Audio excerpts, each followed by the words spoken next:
na kinokolekta ang mga hatchling o mga baby pawikan para maiwasan mabiktima ng mga predator tulad ng ibon, aso at iba pang hayop na maaaring umatake sa kanila.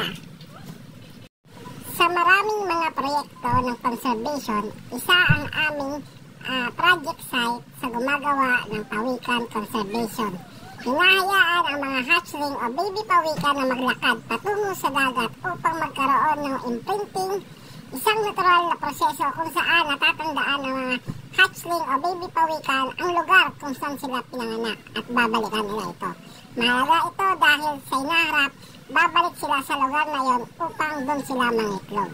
Habang naglalakbay ang mga hatchling patungo sa dagat, sinisiguro ng mga bantay pawikan na walang masamang mangyayari sa kanila, lalo na mula sa mga predator o hadlang. Ang mga pagpapakawala ng hatchling o baby pawikan sa dagat ay karaniwang ginagawa sa gabi, sa maagang umaga upang maiwas sa mga predator at init ng araw. Pagdating nila sa tubig, ang mga baby pawikan ay nagsisimula ng sa kanilang napakahaba at napakapanganib na paglalakbay patungo sa kanilang feeding ground. Ang mga pawikan ng ganito karami, kadalasan ay 1% lang ang nabubuhay sa kanila.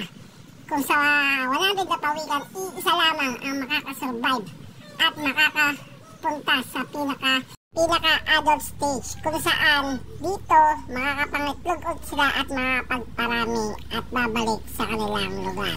Mahalaga ang pawikan sa ating ecosystem tulad ng sila ang kumakain sa mga plankton, sa mga jellyfish upang hindi sila dumami.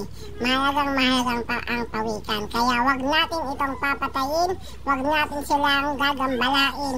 Ingatan at alagaan natin sila. Mahalin natin ang pawikan dahil napakahalaga nito sa ating ecosystem sa dagat. Maraming salamat po. Ito muli!